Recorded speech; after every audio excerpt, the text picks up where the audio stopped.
Hey, pool chasers. Welcome to 2021. I know we are very excited to be in the new year, as I hope you all are as well. We're starting this year's episodes off with a bang. Our guest today has been a constant innovator in the industry for over 20 years. He is always trying to improve and spends hours upon hours researching new and better ways to take care of his current customers' pools. The title of the episode, Chemical Outlier, came from the book Outliers, which we'll discuss on the episode, but we think it describes Joe perfectly. As you'll also hear in the episode, he has been well ahead of the curve many times, pushing away from the pack on things such as using phosphate removers and liquidators, embracing technology and software in the early stages, mastering the LSI, removing CYA, and most recently testing and using of Cal Hypo tabs. He has successfully switched all of his pools off of Trichlor a few years ago and keeps all of his pools between 20 and 40 CYA and chlorine levels below 4 year-round, which is pretty impressive anywhere, but especially here in the Arizona desert. We have learned so much from him over the last several years and have a ton of respect for him. With everything going on right now, we think his way of thinking can be helpful for many. So without further ado, please enjoy episode 134 with Joe Mischik of Painless Pool Care.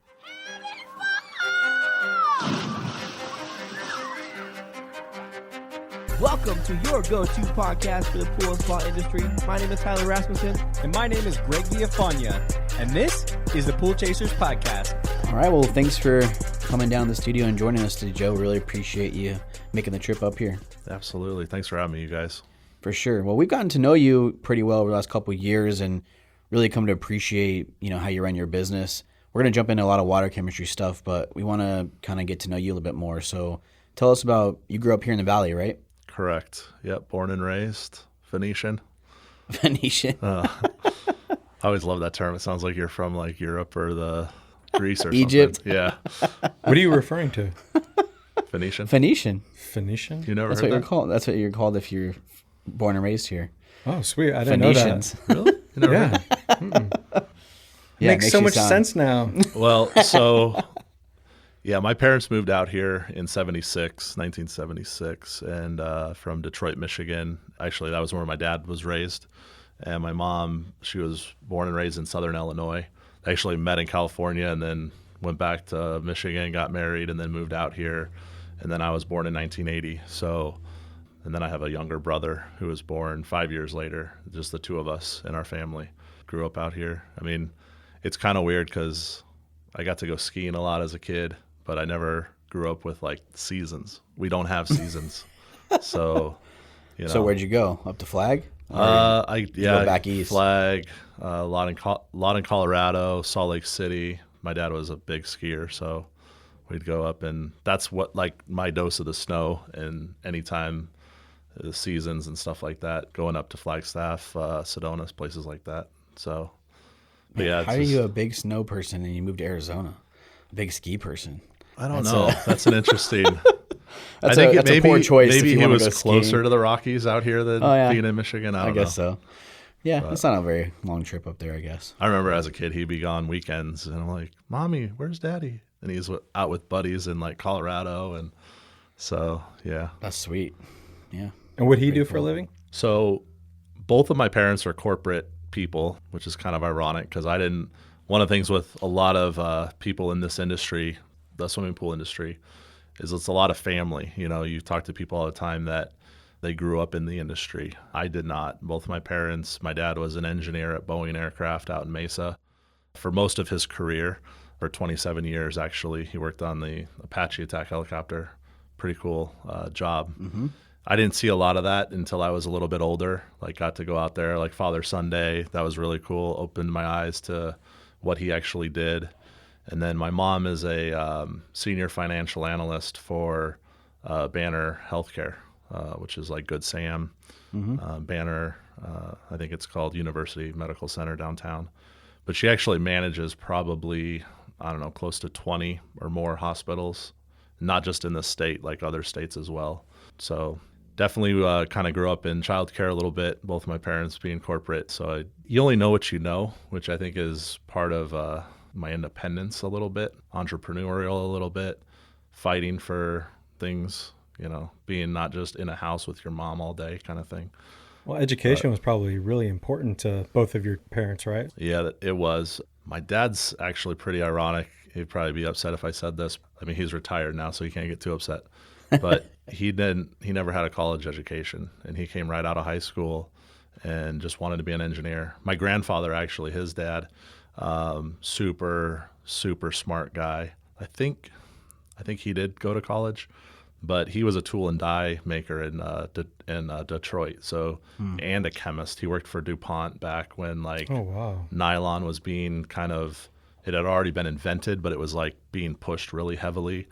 And so my grandfather was incredibly smart, one of those like kind of book kind of guys. He had like every issue of National Geographic. And so I think that rubbed off on my dad. And then that actually got a really cool story about my dad.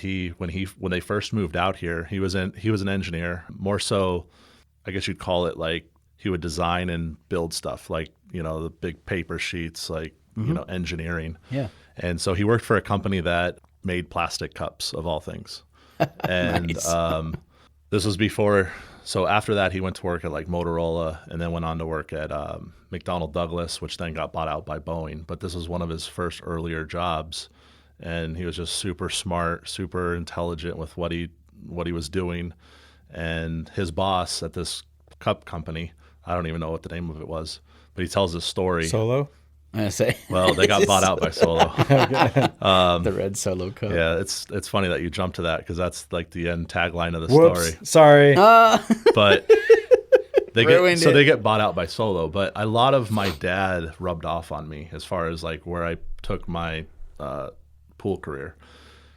When he was designing of this big machine for this company, they take like big rolls of plastic, they extrude it, they run it through a machine, they punch out plastic cups, and then it gets packaged and developed. Well, they were building a new machine, and from like start to finish, and they built it in-house. They took on that, there was nobody that could make the machine, so they hired, my dad. I think they had a few other people too. And they build this machine, he designs it on paper. And he brings the plans to this guy's desk, his boss, probably the owner of the company, and he circles a few things on the plans in like red pencil. And then he rolls up the plans, says, "That's great," puts the plans behind his chair at his desk, and he goes, "Can you go design another machine?" He's like, "What are you talking about? Like, that's what we're going to build, right?" No. I need you to go design try to think of something completely different than that. He's like, well, okay, all right, I'll do my best. So he goes and does it. Comes back a week or two later, however long it took, maybe a month, I don't know. He's like, all right, here you go. And he's thinking that wasn't good enough, the first one. So he's like, okay, now this one will be what he likes. Takes out his red pencil again and circles some things on the plans. And my dad's like, what the hell is going on? And he's like, that was good, but I need you to do this one more time. He's like, you got to be kidding me. Like, my dad's ready to leave. He's like, this guy's insane. And he finally decides to do it. He's like, all right. And he's like lost. He's like, where do I go from here? Like, I've racked my brain just on the second design. Now I got to come up with a third design. Like, this guy's insane. Finally does it, comes back, and when he walks into the guy's office, he turns around and he gets the plans. He's like, all right, Joe. And my dad's name is Joe too. And he puts all the plans on the desk. And he goes through each one of the plans and he says, see all these red circles? That's what I like. Now you got to go put those all together. And he had to go put all of those design features that he had pushed himself to think of and create into one machine. He says, if things don't work out, you have liberty to make sure it does. But that literally led them to be bought by Solo Cup. Oh, wow. Wow. So That's a really cool story. yeah, and my dad's got a few patents with Boeing, just with like things that he's helped them push their limits. And I have a lot of respect for my father, even though him and I don't see eye to eye a lot, but I think it's because we're both kind of alpha. But Did you know those stories growing up? Did he talk to you a lot about things that were going on at work? Or did you just learn this as I learned it as I got older. And you were asking direct questions? Yeah, he's not so much quiet, but he is reserved when it comes to that part of his career. Like when it came to like what he did, my dad's a very outgoing guy, very extrovert, if you will. My mom's very introvert. But when it came to like what he did, I would ask him and he's like, don't worry about it. Even when I was in high school, he's like, you don't want to be an engineer. I'm like, but I actually loved being an engineer. Like I was very much following in my dad's footsteps. I just took what he said at heart and I didn't go down that road. But I think one of the reasons he said that was just the politics of corporate America, the stuff that he had dealt with over the years. But as much as he loved doing what he did, there was a lot of politics involved. And I see that too from even some of his good friends that worked there and stuff like that. So, yeah. I'm sure that was a good time for him to be in engineering and be at Boeing. I mean, those are very progressive times leading up to now, where I think it's probably, a lot different, a lot more automation and things in place. Whereas back then, it's a good time for an engineer to really push the limits to get it to where it is now. Yeah. One of the things I remember him coming home when I was probably in middle school or high school. And so this is like probably halfway through his career. And he was at Boeing. He told my mom, I just overheard him. And he's like, yeah, they want me to go back to school. And I'm like, so my dad was what they call a chief checker at Boeing. What that means is there was like 20 or 30 people that did engineering. They had to pass through his desk before it went on to like development or the next stage, let's say. So they're like, yeah, they want me to go back to school. And he'd always like joked, he's like, yeah, so-and-so went to MIT, so-and-so went to Harvard. And, they come to me with questions all the time. And, I think he got a lot of pride in that because he knew he didn't go that route. Like he had, what they were saying to him as a company was, you need to go back to school because you can't even get in the door of our place without a college education. And so he's like, and I always joke and I tell my dad, I'm like, you could have taught college, like that's how far he had taken it. So, but he never had to. They kind of worked it all out. But be a college professor without a college degree. Yeah, I know, right? That's insane. That's awesome. But he would say like, yeah, these kids coming out of college these days don't know anything. They don't know how to put things together or, figure it out in their head. Or it was just like his mindset was a lot different, as far as the way. I think it was more of a old versus young, but it was more brought up. He loved helping the younger people. Like he helped us grow right before he retired. They had a part on the aircraft where these bins went in a certain way and they had pins that helped align them. And it was for like field use, these are going overseas, like they're war aircraft, stuff like that. So they had a patent on a way that a shelf went inside of like, they have like these big side pods on the aircraft and these bins open up and they had developed something that nobody else had developed. And my dad helped this young engineer that worked there.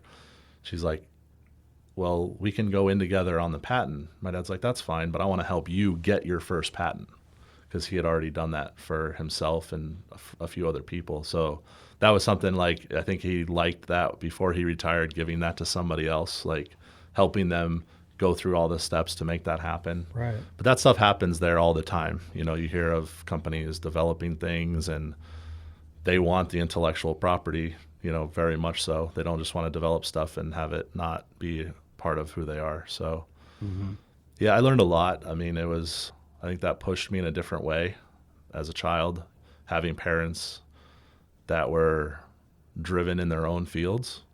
I think that articulated me into, I didn't see what they did on the day in and day out, but it pushed me to be a better person in the long run. So, what do you think you took from your dad's story now, and putting it towards your entrepreneur type business? Like, what do you think you learned from that and use from that? I don't know. Probably just his work ethic, like just how hard he'll put in time. Like, I mean, we'll get into my story with with my business and stuff, but I think it's not the giving up. It's the drive to figure something out, to develop stuff. He still designs and engineers even after he's been retired. Won't get into what my wife does, but he's helped her with some tooling and stuff like that for her business. So it's just, I think for me, it's that drive to not give up. And one of the things he used to say all the time, and he would say it to his coworkers or people, his peers. Maybe he was checking something for them because that's what his role was. He said, and he would say this to me, he's like, I'm not going to tell you that it's wrong, but I know it's not right. And I always just like you're snickering, Greg. I kind of snickered when he said that. I'm like, wow. And that's, I think, just an engineer's brain. Like, I know that's not right. I don't know how to push it. You're going to have to figure it out, but I know that that's not right. And so I like that a lot. That's kind of where I took my water chemistry, just as like, that could be one thing that I know that's not right, but I'm going to figure out why. Well, that's why I asked, because the story about him having to redraw 3 times, like with knowing you, I feel like that connects with how when we talk about what you've done, like how it connects with that development of your spreadsheet and all that stuff that we're going to talk about. Like, you have that same, I think, drive to figure stuff out just like that. So yeah, it was that I think had a big role in my dad's career too. Like, that took him to another level. Like, that helped him pass that along to his peers. That kind of rethinking, redoing, go back to the drawing board. So yeah. Well, let's get into your story then. When did you start cleaning pools? It was right before you graduated high school then, right? Yeah. One quick thing I want to add, because it's a big reason of how I think about things. When I was in 5th grade, my 5th grade teacher at the Sandpiper right over here. Shout out to that school. I went to Horizon High School. But that teacher, and I had a very good 6th grade teacher, but that teacher instilled just one thing that I've held on to more than anything else. And he said, if you want to be successful, and granted, all my friends, we're here in Scottsdale, all of our parents probably were doing well. Everybody drove nice cars. We're not in a bad area of town. But my teacher said, if you want to be successful and be just as well off as your parents, you need to make twice as much as they make. Now, from a 5th grade teacher saying that to his class, it's now that I think about it, I'm like, that's kind of weird. But it was very profound, though. And I never, once he said it, I'm like, I'm never letting go of that thought, because it was really eye-opening. And I think what he meant was, as inflation happens and all these things happen in our culture, and the price of living goes up, yeah, you have to meet that expectation in order to be where your parents are right now.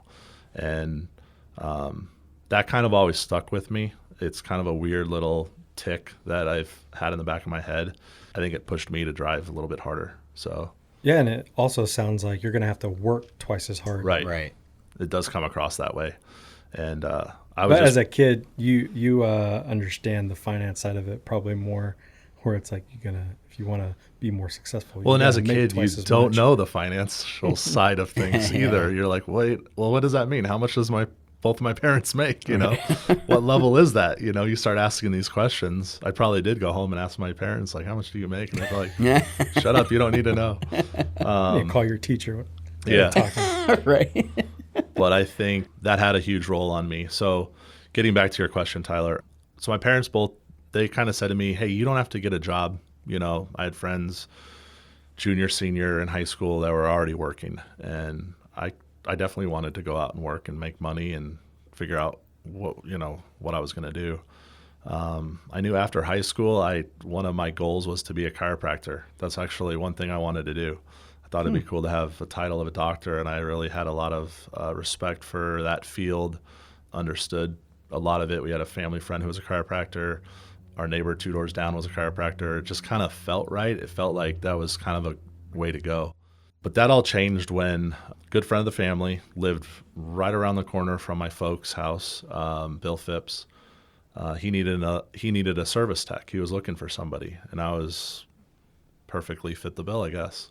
My dad was driving home one day and saw him out front of his house and stopped and talked to him. His son, Dallas, who's also in the pool industry, him and my brother played like Little League together. So that's how we knew the Phipps family. And so I got started working for him my senior year. Like, literally, I think I started my senior year, and like within the first week or second week of school, I was already in a truck that my dad owned at the time, like an 89 Nissan pickup truck. And nice. I was out cleaning pools like in our own neighborhood. I rode around with Bill for like 2 weeks, and that was it. Just, all right, you're going to do my pools, and this is how much I want to pay you. And, it was just off and running. And I would, my senior year, though, I got out at like 11 o'clock, 11:12, I think, to be exact. I remember the clock up on the wall. And So I only had so many classes to fulfill. And then I had all afternoon. So he's like, all right, well, you're in the afternoon, you're going to clean pools. I'm like, all right, sounds good. So that's like the worst time, though. Yeah. In Arizona. But when you're in school, though, you're September through May. So yeah, that's true. It wasn't that's bad. True. In fact, I think that first summer was probably an eye-opener. Like, I'm I was sure. like, oh, my God, what did I get myself into? So I started in September. So, Yeah. I went through the winter season, and that was a huge jumping off for me. And I saw how successful he was. He actually started, I'm sure you guys know Merrill Martindale, the name. He's started a bunch of companies or a bunch of guys that have worked for him. And his tree, sometimes we look at this industry from people we've worked for, people we know, people that have influenced us. Some of them have this huge influence of people they've started. I've helped a couple guys myself start their own companies. But his growth, his tree is huge. And Bill was part of that. I'm part of that. Just kind of that tree grows. And it's pretty cool in this industry to see that. Not a lot of industries I don't know have that. Maybe some do. So that was, starting for him was a big deal. At the time I was going to Arizona State after I graduated from high school, my goal was still to go into chiropractic. And then I was in my second year at ASU. Halfway through my second year, my parents took a trip, brought the whole family. We went to Hawaii. And I had that fall of my second year at college, I was probably cleaning 50 to 60 pools a week and going to college. So it was a big deal. Like it was a rough go of it. And I was getting burnt out. I mean, I was trying to keep, I'm going to school. My second year, I was taking OChem, and the professor walks in, probably first day, and goes, 75% of you are going to drop out of this class. And I'm like, 50 pools, college. Damn, that's not a good statistic for me. I'm already. No, I stayed in the course. I think I got like a C-. I learned a lot about chemistry in that course, but it was that in between semesters, that winter break, we're on that trip to Hawaii, and I remember being on Maui, which is kind of ironic because that's where my wife was born and raised for 10 years. And I remember we were at like a Denny's, like in Lahaina, and I told, my parents are corporate people. There's probably nowhere else to go. They had like a 2-story Denny's. We went there. Anyway, we're looking at the ocean, and my parents are in a great mood. I'm like, well, there's no better time than now. And I'm like, I'm not going to continue. I'm going to go into the pool business. I'm not going to continue on my progress with college. And, I just want to run with this. I think it's where I need to go. And I knew I wasn't dumb. I was kind of thinking to myself, like, well, they're going to get mad and this trip's going to be ruined and we're going to get home and the dust will settle. So they were like polar opposite, 180-degree difference from what I was expecting. They were like, yeah, we think that's a good idea. You should start your own business. I think that's a good call. If you can go back to school later. My mom's a big proponent of that. I didn't end up fulfilling that goal, but ultimately it was a decision that I made. And I just saw so much of my struggle thinking like I was going to have to go to school back in the Midwest to go to chiropractic school. And I'm just like, I just want to do this. Like I had that entrepreneurial drive. Like I knew I could do it. So did you like the business of swimming pools? I mean, when you were thinking about like, am I going to stay in college? Am I going to balance these? Was there that thought where like, I really enjoy this. Like I could see myself doing this as a career and just not going to college. It wasn't so much like people listen to this and they would say, oh, he dropped out of college. It wasn't that wasn't the take. I definitely agree with you, Greg. It was, I liked it because of the freedom it gave me. The freedom of not being tied to, I definitely am a forward thinker. Like I think into the future quite often. I do that all the time. But for that point, it was, okay, the school didn't scare me. Nothing like that scared me. What scared me was having a brick and mortar business that I was tied to. And with the pool industry, it's a pretty flexible schedule, and you make your time. You still got to get the work done, but you're not tied to like being at a business at an actual location. Let's say from 9 to 5. 4 or 5 days a week, and the pool industry can be somewhat monotonous in nature, meaning you're going to the same accounts, cleaning the same pools, doing that service side. But that monotony seemed a lot more enjoyable than if I got into the monotony of doing something. Even if I loved it, it still could be monotonous. And I think that was just a decision that I made, one that I absolutely don't regret, and just kind of ran with it from there. But I think we'll get into it a little bit more, but as I got down that road of taking that initiative, that's when I started realizing, okay, I'm going to have to change some things, do some things a little bit differently, but we'll get into that. So you bought 50 accounts, and that's how you kind of started your own business? The first business I started was called Deep Blue Pool Care. I think I did that after the movie with the big shark. Deep Blue Sea? Yeah. And so I'm cleaning pools. I think I only had that name for like a year and a half. And I had a guy call me on the west side of town. It was like, Avondale, Glendale, and he had the same name. And I don't know if I was incorporated before him or had the name before he did, but I decided, you know what? I don't want to compete with you. I'm going to go a different direction. Like, I'm going to change my company name so that we're not conflicting. Like, we don't have people calling each other. I didn't want that headache. And he's like, and I said, you keep the name. I'll come up with a different name. One thing we didn't talk about with my dad is he's big into building cars. That's actually what my brother does for a career. And at the time, they're still out there, but there's a company called Painless Wiring. And they're wiring kits for cars, and they're a pretty big company. And the box is sitting on the floor at my folks' house, and I'm like, that's the name of my company, Painless Pool Care. I just wanted to separate myself from everybody else, not have, kind of that mountain, water, everything else. I wanted to just be a little bit different, but also speak to my customers. Like, I wanted it to speak to them. And I think that's a big thing that I know you guys talk about, having that customer loyalty, speaking to them. We see that in a lot of different other companies. Yeah, I really like that name. And I always liked that our name wasn't something like a lot of the other companies out there, like, with water in the name, or Perfect Balanced Water, Aqua, or something. Like, ours was just Brothers. It's and very clever, at the end of the day, it's what your company and what the product does. I mean, everybody talks about this, but the most successful companies in the world, like, I don't know what a Coca-Cola is or what an Apple has to do with a computer or the phone. I know that there are, meanings behind some of these, but when you first see it, you don't think of that. But you could be named Chair Pool Company. That sounds pretty crazy, but you get a reputation through reviews or word of mouth and all these different things because you're providing such good service that you just become sort of well known in your area. So I think that's probably the most important. I mean, we're just talking about naming companies right now, but I think the thing to think about is making whatever name you're going to name your company, make it look cool, but focus heavy on the work that you actually do.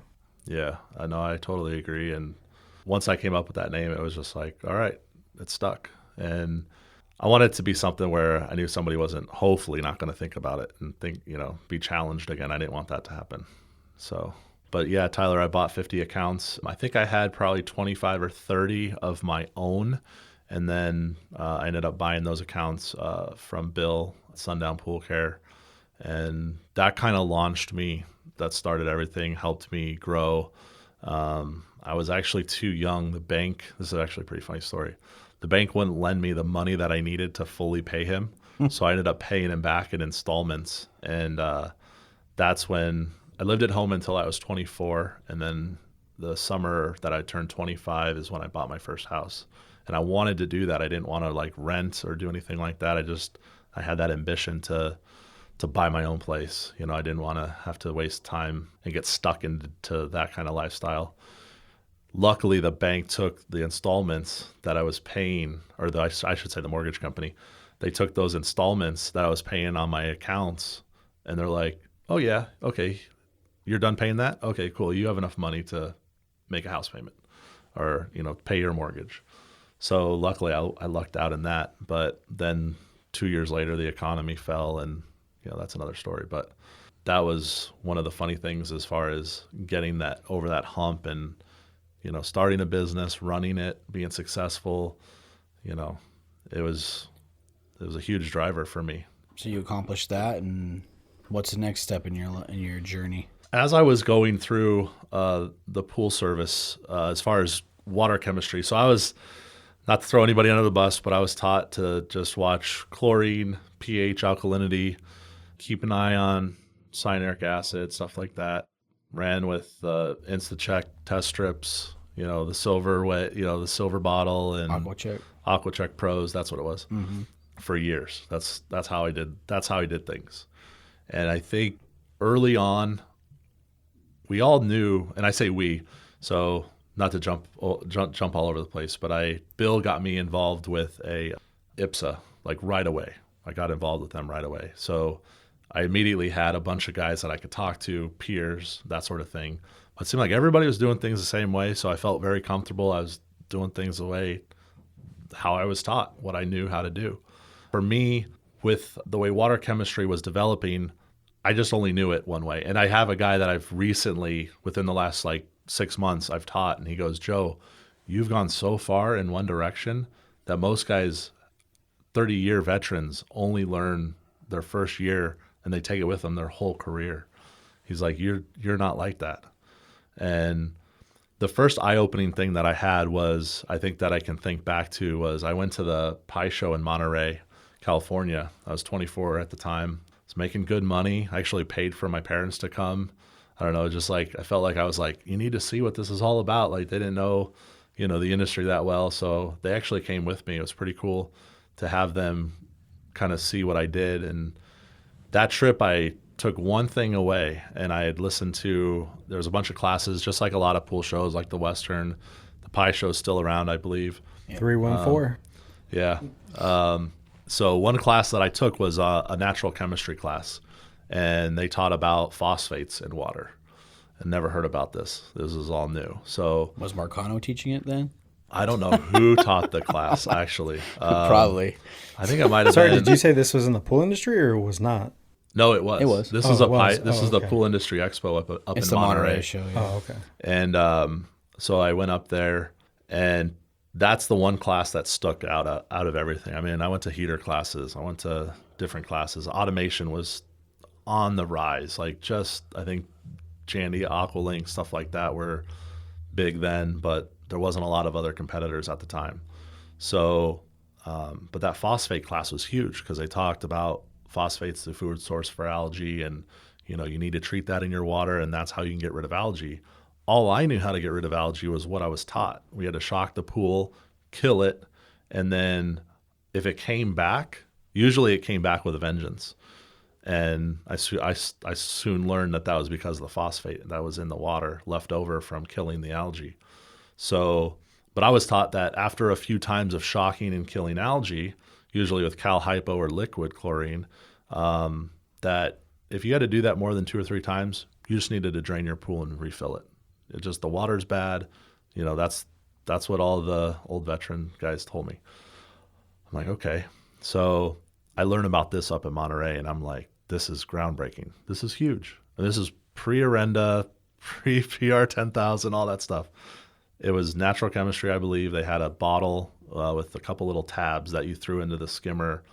I don't know what those did. Maybe they collected. I don't know if that was part of the whole process, but it got rid of the phosphate. And That's a pretty big moment because It's a big lot of moment. the veterans thought that was like hogwash for a long time. I mean, I've talked with Chris Marcano a lot about it, but they Yeah. just thought it was like nobody had heard of phosphates. Nobody, for you Yep. to go to that class and actually take that away and use You're it and right, apply though. it is a big thing. yeah, when I came back, I don't know if it was the next or it probably was our next IPSSA meeting. Probably. Right? I show up and I was still not on the board. I ended up going onto the board thanks to Paul Christopoulos, PC Pool Care. He said, if you want to be a leader in this industry, you need to be on the board of IPSSA and you'll get to know the reps better and all that stuff. So I took that very much to heart. I'm like, yeah, I want to definitely be a leader, Yeah. But I came back from that pie show and I stood up and I'm like, guys, and there's probably 20, 30 guys in the room. Well, probably more than that. There was like 30 or 40 because we had a pretty big chapter back then that I can remember. And I stood up and I go, I'm 24 years old, young guy. Hey, I got to tell you guys, this phosphate that's in our water, we got to get rid of it. And there's a product now, we can get rid of it. And phosphate's the food source for algae. And I had I won't name names, but I had like 2 or 3 of the older guys, which kind of led they always led the meetings. Their voice was always the most prominent and nobody challenged them. And they stood up and they're like, Joe, sit down. That's just snake oil. Like, don't get fooled by that stuff. Don't waste a lot of money on it. I'm sure it's, these things come and go. They're like, just sit down. And they kind of just shut me up. And they kind of laughed. Oh, look at this kid. Who does he think he is? And I wasn't trying to push anything on anybody. I'm just like, guys, this seems like a revolutionary thing here. But you're just super excited about you learned a new thing. Yeah. Yeah. And I knew my place. Trust me, I knew my place. I wasn't, I don't push people around. So I was like, okay. And I sat back down and lo and behold, 5 years Isn't later. Isn't that what those groups are designed to do? I know. It's more of a dictatorship than. Yeah. It used to be. It's kind of good old boys, but, some of these guys had. I know it has changed. I'm not insinuating that that's some how of it things has. are. Some of it has, but I think the mindset is that don't challenge what I'm doing. Don't challenge what we're all doing. You're a young buck. You're not going to come in here and change what we're all doing. We've been in this industry for 20, 30 years. Yeah. But that's where I didn't just sit back on my laurels. I used the product. They didn't change my point of view. It just changed. I was buying it by the case. I was using it. But you understood where you sat in the business. Correct. Yeah. Okay. Yeah. Even Kane Zamaro, who you had on, he even talked about how young. I always felt that same way. At a young age, being. Not a lot of people can say that their first business or their first real job is something they've carried through their whole career. That's something I can say. But, but yeah, just to get back to your point, Greg, I totally understood and felt that dynamic of being young, knowing. I even would go home and I'm like, there's nothing I can do to change my age, who I am, how young I look. You're stuck with that.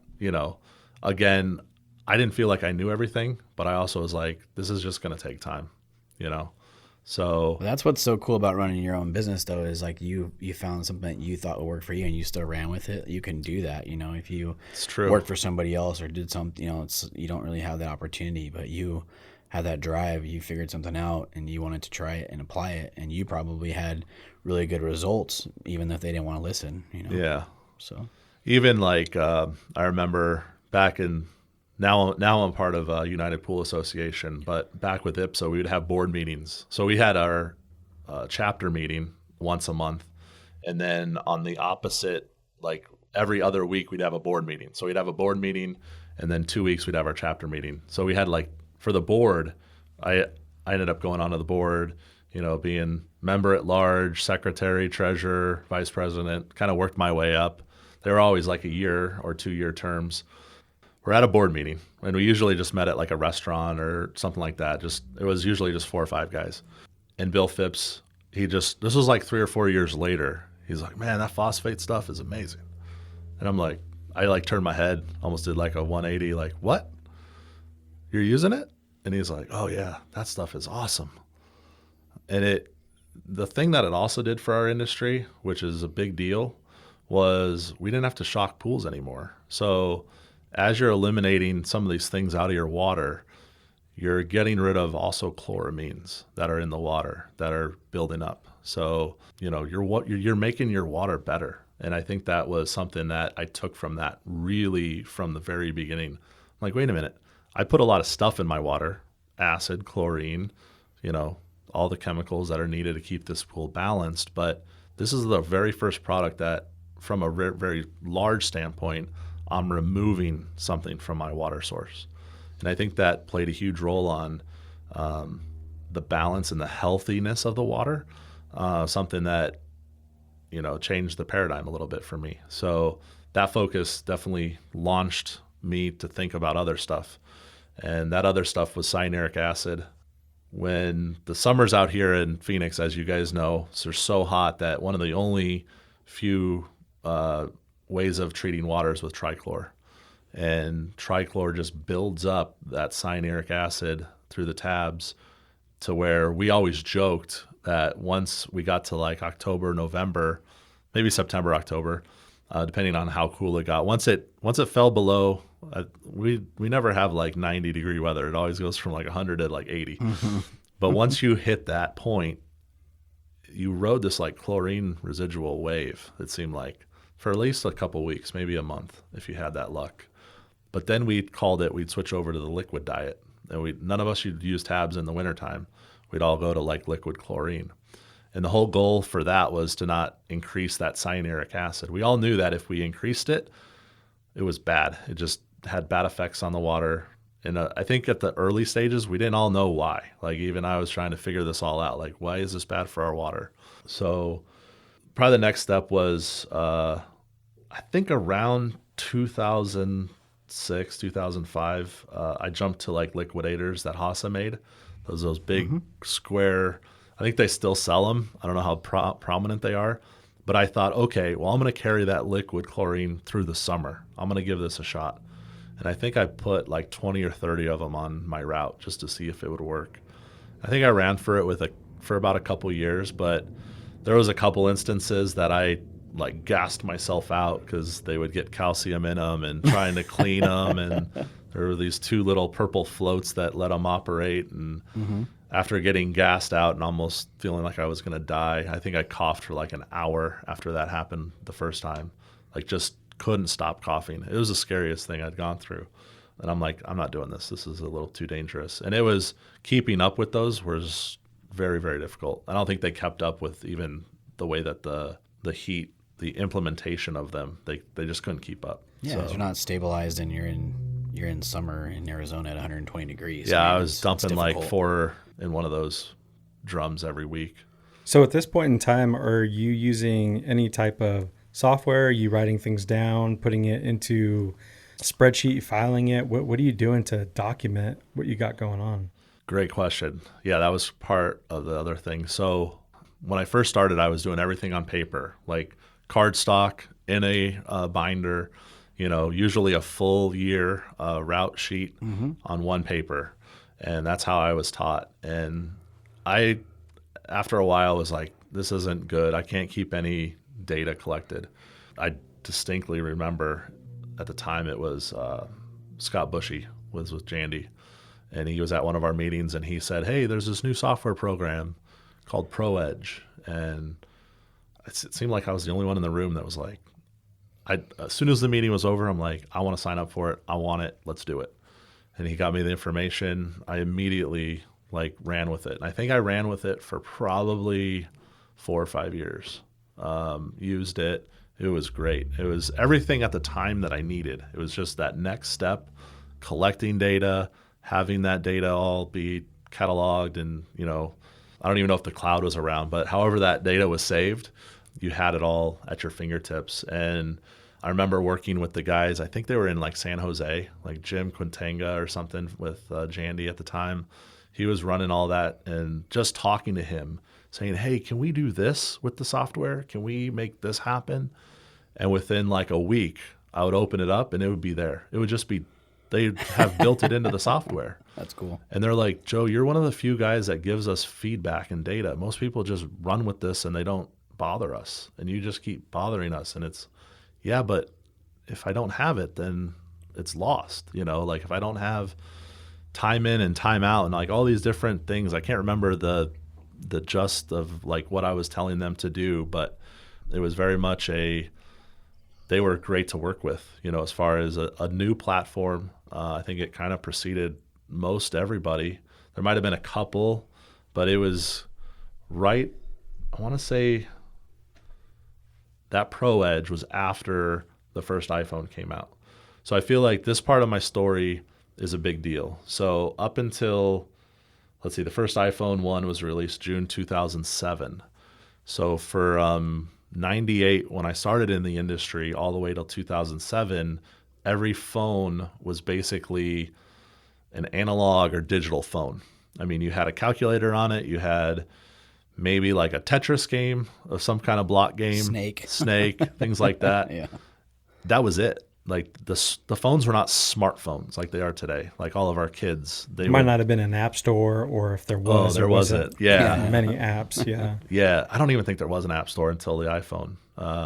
But then so that's where Pro Edge, once the iPhone, I should say, came out, and we had the internet on our phone, like data was a thing. Well, texting preceded that, but just all this new technology at our fingertips. I mean, I remember having a phone. I was one of the first kids in my high school. I mean, I'm sure there was other kids that had phones, but it was a very select few. Everybody else had pagers.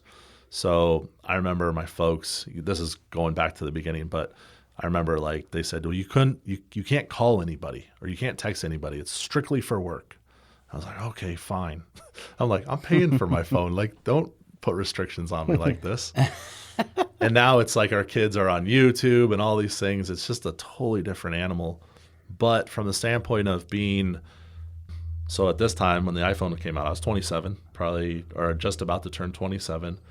So just after that is when, obviously, I think Pro Edge was a data-based. It was an online. It wasn't an app. It was like an online portal, if you will, like a web-based software.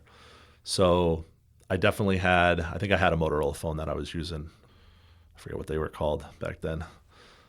I always say Razor. Razor. I think it was a Razor, actually. Yeah. That's what they're known for. Because I didn't have an iPhone until I think I got married. So, but I had a Motorola phone. So that's when a lot of things happened. So I'm running with software before really anybody else that I knew had stuff like that, collecting stuff, trying to change some of my habits with integrating that with water chemistry, trying to track pools a little bit better. Pentair has a plan to keep your pool sparkling clean. To do that, they recommend using 3 layers for optimal sanitization. Layer 1. Help kill the germs in the water by adding chlorine or a salt system. Layer 2. Neutralize the germs with UV light, because the UV light plus salt or chlorine neutralizes harmful bacteria. And Layer 3. Automate your system with a water chemistry controller to monitor and adjust pH and sanitizer levels automatically. So to recap, Layer 1, chlorine or salt. Layer 2, UV light. Layer 3, manage with automation. All 3 layers equal a happy, clean pool. To learn more on what Pentair has to offer, visit pentair.com or click the link below. Looks like in my notes, it looks like the next thing that happens in that trajectory was meeting Harold Evans. Mm-hmm. And he was like a bull in a china shop because he first came out to Phoenix. I think he had just acquired the company Arenda. Yep. And you guys have had him on. He's told his story. But he kind of used, I think, Phoenix as a market to kind of drive and test PR 10,000. I think that was definitely his first product. So at the time, by this point, everybody that I knew had already adopted that phosphate remover mentality, philosophy. But he didn't show up to our meetings to promote his product. He almost showed up to give us an education. And it was almost like brimstone and fire or whatever, like he showed up and we said, okay, the floor is yours. Hi, I'm Harold Evans, and you guys need to take better care of your water out here. It's terrible. Like it just kind of came at us, and everybody was like put back in their seats. And I'm kind of listening to him in the same vein, kind of going, what is this guy about? Like he hasn't talked about his product in 15 minutes after he started rambling. And that sounds about right. But he's calling us out on like, this is, and even I definitely remember his first couple meetings, he never brought up the LSI. And I think it was kind of a jumping off point for him. So I hadn't I've taken the CPO course by this time and knew about the LSI, but his first meetings were like, he was just talking about how well our water was in our pools out here, how well it was being treated. We're not doing the right things. Our surfaces are getting destroyed. He brought up the efficacy of water. I'm like, efficacy of water? I've never even heard of this word. Like, what are you talking about? And a lot of guys in our chapter at that time got kind of offended. And that plays a huge role into my story because I was sitting in the back of the room. I was probably treasurer, vice president. I don't think I was president of the chapter at that time, but I was like, okay, if this guy is this passionate, and I was passionate about wanting to do things. Like I'd gotten a call from the Better Business Bureau and freaking out like somebody had reported me. And they're like, no. We want you to be a member. And I was like, oh, okay. And they're like, what separates you from the other, pool companies out there? And I had to think about it for a while. And I remember the pool account that I was sitting in front of when this lady had me on the phone. And I was like, water chemistry, that separates me. At the time, I'm like, it's all I could come up with probably.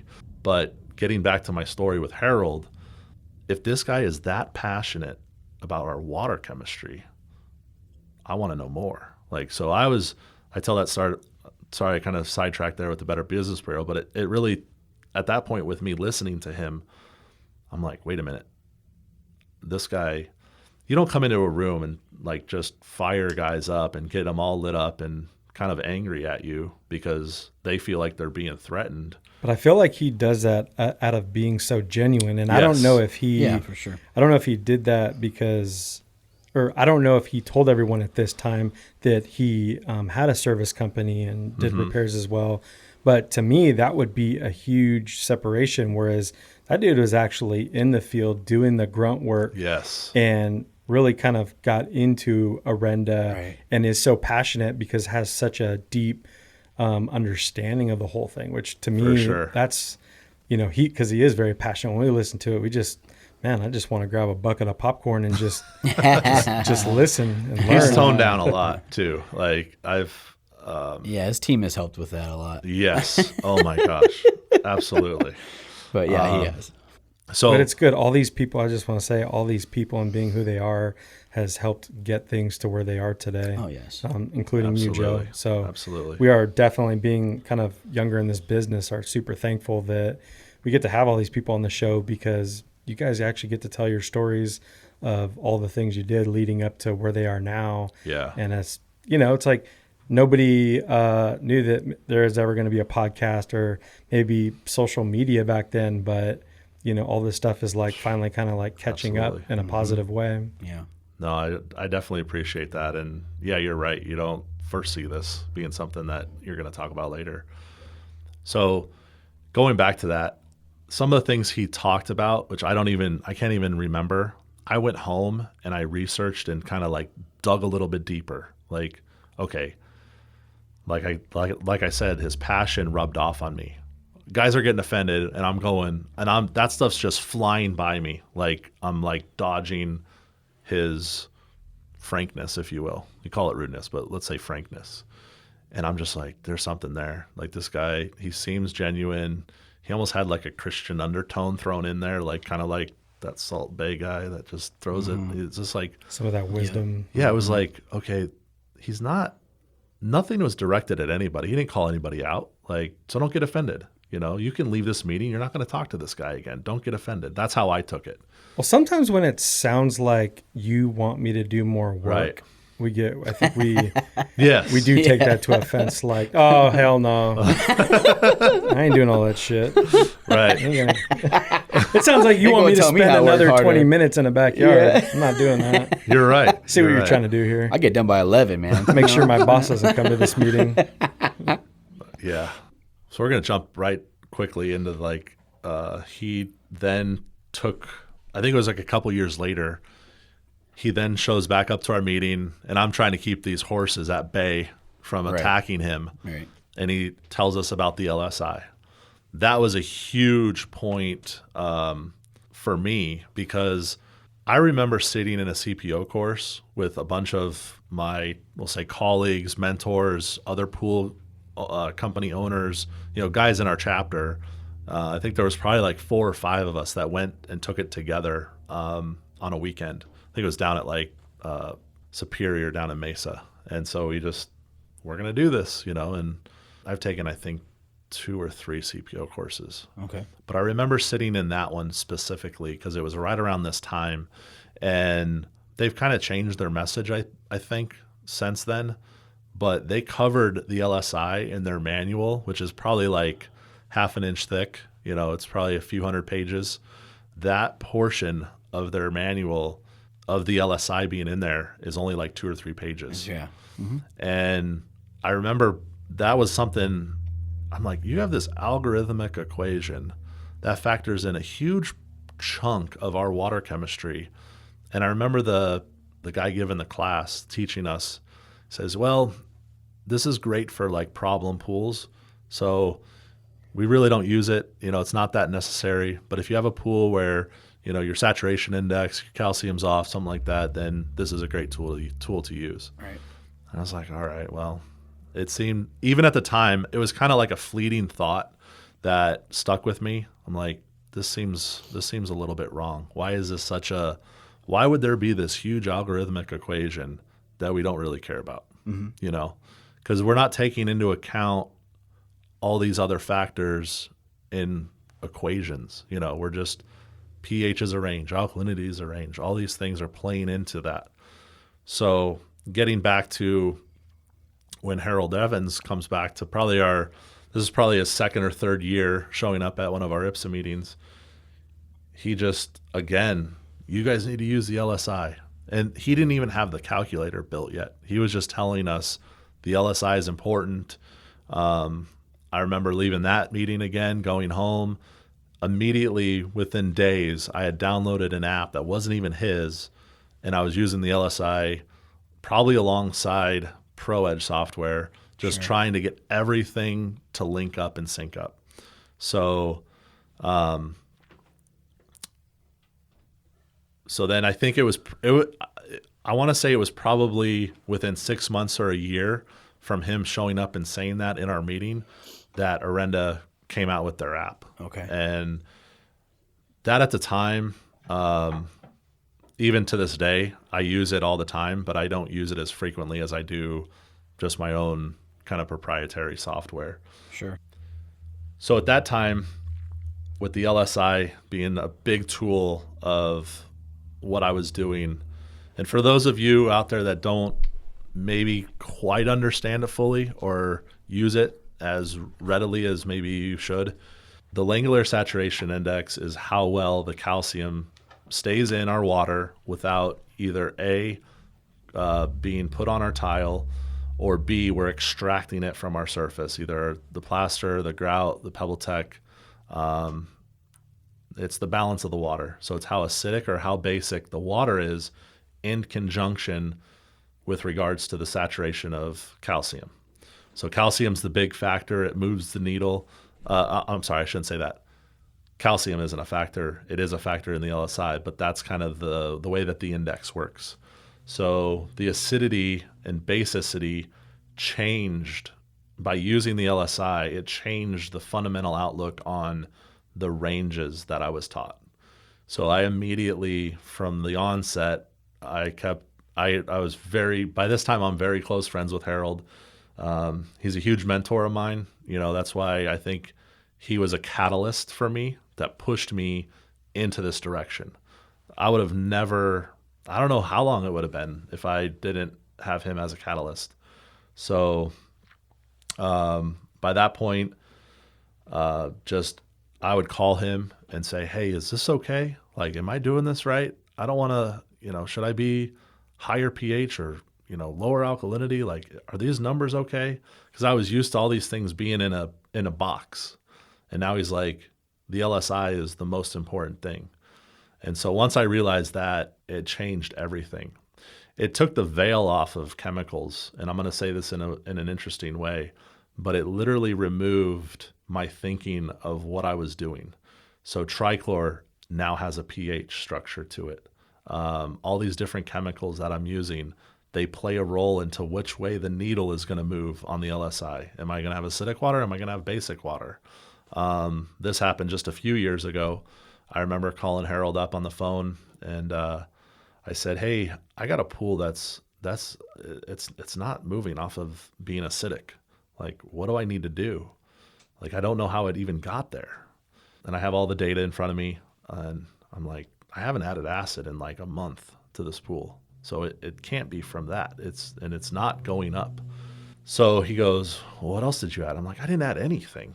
And then I go, "Oh, wait a minute." And I looked at my notes, and about 2 weeks prior to that, I had added PR 10,000. He's like, "Well, that's it." I'm like, "That's your product." He's like, "Yeah, but it's a 2 or 3 pH, whatever it is." And I was like, "Oh, yeah, that's totally it." So even as something as simple as a phosphate remover can move that needle, you know? And so I kind of tell people, if you're not using the LSI is always in effect, whether you check it or not. So again, a lot of the issues that pushed me in this direction were things I was seeing with swimming pools. You know, showing up to a new customer and their pool is already delaminating. You know, that first step, the edges of the steps are starting to come apart and delaminate and corrode. We see that in pools time and time again. And the customer and I say, "Well, how old is this pool?" And they're like, "Oh, it's like 8 years old." Man, this is wrong. Like, in my head, I'm going, this is not right. As I learn about the LSI, I soon become readily aware. It almost was like I said, the veil came off. I could see what was causing all this to happen. So the trichlor, the overuse of trichlor being 2 to 3 pH, whatever it is, 2.8, I think, something like that. Right. And we recently had Eric on a little while ago, and he was talking about when Eric Knight from Miranda. Yeah, Eric Knight from Miranda was talking about temperature being a factor in the LSI. Do you remember, was that like huge for you when that, became part of the equation? I mean, do you even remember Yes. that? No, I mean, it all played a role. And one thing that happened, and I can't speak for anybody else. I can speak for myself. The minute I started using the LSI, my attention immediately went to the LSI, meaning the number that you were the product of the algorithm. So with an app, and again, the reason I want to jump back real quick. I'll get to the temperature question. One of the things, the reason I brought up the smartphone and stuff like that, just to explain to the listeners out there, this is a 6-part huge algorithmic equation. It'd probably take, if you got really good at it, it might take a minute for you to put the data in, put it through your calculator, and spit it out. Now you just input the data, boom, it's there. And so getting back to that, once it's in your hands and you're using it and you're putting all the data in, I think the temperature at that time didn't register with me as much as it does today. Meaning I was just putting stuff in and going, okay, that's what it is. And even through that whole process, I've learned how there's actually 6 parameters of the LSI. I'll list them if you want. pH, alkalinity, TDS, calcium hardness, cyanuric acid, and temperature. I think that's all of them. So with that being the case, my eyes and my attention was just drawn immediately off of range chemistry, putting in the actual numbers, getting, testing and getting the data, and then putting it through the calculator, and then just being taught and told that just move the needle with water chemistry, meaning with acid, with the chemicals that you're adding. So knowing right away that negative is acidic, positive is basic, and with most pools, we want to keep that needle. I tend to fall a little bit on the acidic side. That's just to keep the scale off of the tidal and stuff like that. But one case that happened right from the beginning was with IPSSA. We sometimes get guys that go down on sick route. And we had a guy that went down. I took over just a couple of his pools. And one pool had so much calcium in the bottom that it looked like somebody had sprinkled DE all over the bottom of the pool. I mean, it literally looked just like that. And so I remember like, maybe this is something that I can just brush off. And I immediately tried brushing it off and it wasn't going anywhere. But I immediately knew, okay, this is calcium. So I just started using the LSI. I don't even think the Arenda app had even come out yet because I remember putting in the data on that pool. And right away, I think I had the account while the guy was down for like 6 weeks. And I immediately the LSI was showing me that the pool was extremely positive, like over 1.5 positive side of the LSI. So I'm like, okay, well, and in that time I knew like I could throw acid at this thing and it's not going to hurt anything. So I probably poured 2 or 3 bottles of acid in this pool right away and came back and the needle had dropped. And I was like, okay. And it was starting to brush off. This is working. Like there's something behind this science. It's actually like I'm putting it to use.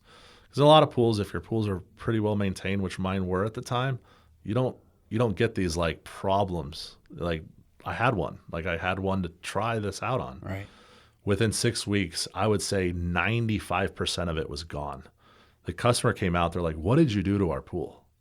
And I was like, I just took the calcium off it. And they're like, it's never looked this good. And I said, well, hopefully, when your guy comes back, he can keep this up. Which in the back of my head, I'm like, you're going to get this right back if he doesn't. But it was an eye-opener from the standpoint of what direction some pools are taking. And it also opened my eyes to what I was doing in the past, meaning like with Trichlor and the acidity of what the LSI was. Because like I said, I say this a lot, but I say it because I think sometimes it doesn't sink in. The LSI is always working, whether we check it or not. It's always there. It's just if you take a pool and you plug it in, albeit a snapshot of that day, it's an indicator of what's going on, So that was a huge moment for me. Also, like I talked about with like the chemicals playing a huge role in how it moved the needle, that was a big deal. So for me, reminiscent of the phosphate remover, my next step was, okay, I am sick and tired of dealing with cyanuric acid. So that was kind of like the next jump for me.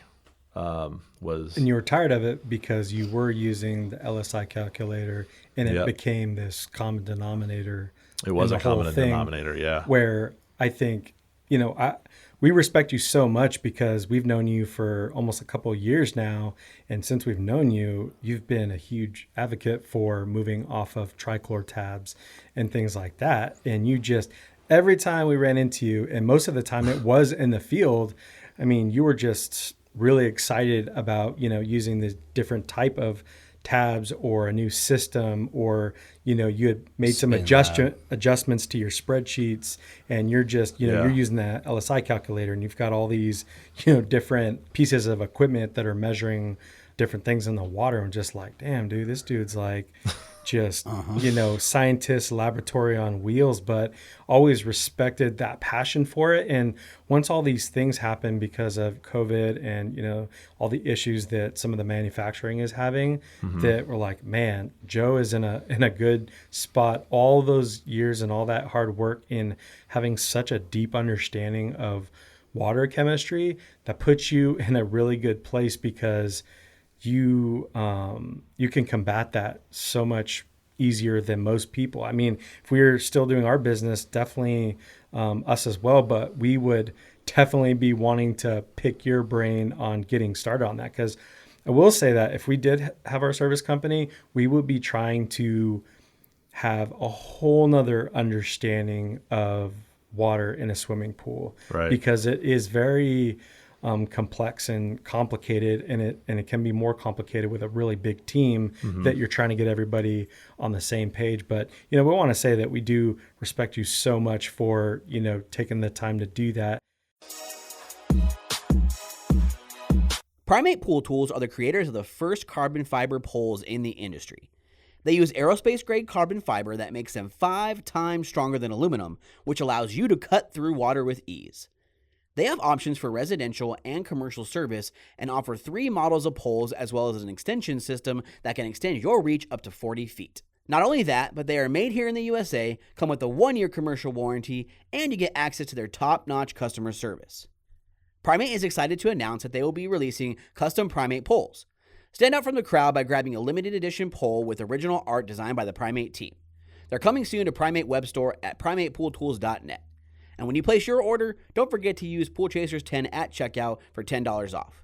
To find out more, check out episode 104 of the podcast or click the link below. And it's cool. Some of our previous talks talked a lot about the book Outliers and how, you read that at one point and didn't really resonate too much, but you've read it recently and it's had kind of a different impact. Maybe you could share sort of your testimony on some of that with the listeners. Yeah, I want to say it was probably 7 or 8, 9 years ago. I can't remember when, but I had a good friend of mine approach me and say, hey, you need to read this book. And I read it, but I had a different slant. I was more of a religious kind of Christian outlook on life at the time. Still am a Christian to this day, but not to get into religion or anything. But that was kind of the slant of why I read the book. Now I just listened to it. I listened to it on Audible like a month ago, 2 months ago, whatever it was. It was before you guys called me. And I was just like, wow. The book, it was more like opening my eyes to what I've gone through in the last 22 years. It was very much, wait a minute, I've done that. Wait a minute, I did that. That happened to me, And it was like, it wasn't just one part of the book, because if you haven't listened to Outliers, it's a great book. And a lot of the philosophy and a lot of the takeaway from the book, there's a lot of different angles. Like there's putting in 10,000 hours, the age of like hockey players when the time that they're drafted, the way that schedules are put out there for like teams to be picked, and it all depends on like that's the age. That's a crazy one. That one blew me away. Like the statistics on the best hockey players were born the beginning of the year because they were put into another grade where they were the oldest in the class, so they were always going to do better than other people. But you got to read it. But sorry, keep going. No, I thought that one was really cool. That was a good one. I think the two that stuck out for me was the 10,000 hours, although I don't claim to be a genius, even though that's what it talked about. The other one that was really big to me was the Bill Gates one, where he had access to a computer, a really good computer, back in 1968, and he helped drive Microsoft to where it needed to be. And he had that that forethought, that knowledge, the put everything together, to put the pieces, to hire the right people, knowing that he had the right team on his side. But I forget, it's up in Washington, one of the big universities up there. He would like literally run away from home, as far as what they said in the story. I think this is coming from him too. But he would actually go use a computer, come back, get back in his bed. Like he did this in the middle of the night, I guess. And then his mom was like, no wonder you were so tired going to school. She found out years later, I guess. But for me, that's a huge part of like the technology. Like I was driving, not physically driving, but I was driving my business in a sense where I wanted the next best thing. Not because it was cool, not because it was the in thing to do. Nobody was doing most of the stuff that I was grabbing a hold of, from the very beginning. Like I talked about the phosphate, nobody grabbed a hold of that. It was like I was using it, and then everybody kind of came on board.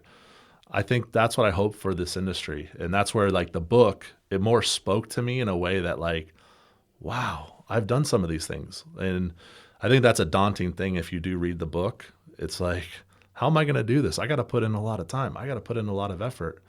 And it's like, I think if I would have maybe had that foreknowledge before that, this wouldn't have been where it's at. But I've always been somebody that's driven to like figure something out. I think it was in that book. I'm trying to remember if it was another book I read, but there was a lady who was in a study. I want to say it was in Outliers, but she was in a study and she like wouldn't give up on a math equation for like 20 minutes. And then the professor's like, most kids would like give up after a minute or 20 seconds. That's how I was. I was kind of a dog on a bone with everything. And I always told myself, I'm like, don't bite off too much that you can chew. Always just go for the next thing. So that's why I always kind of outline this in a way that's like, at first it was phosphates, then it was cyanuric acid. That was kind of an outlier, or not an outlier, but that was like always around the whole time.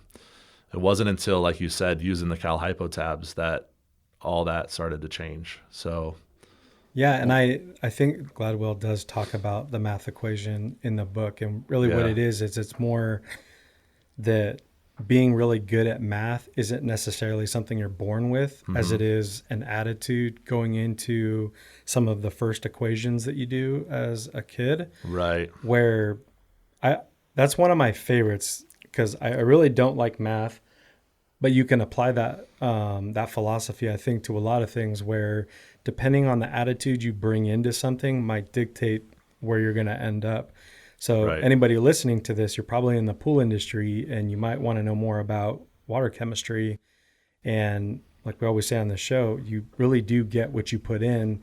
And if this is water chemistry, is probably the most important thing that you need to know when it comes to swimming pools.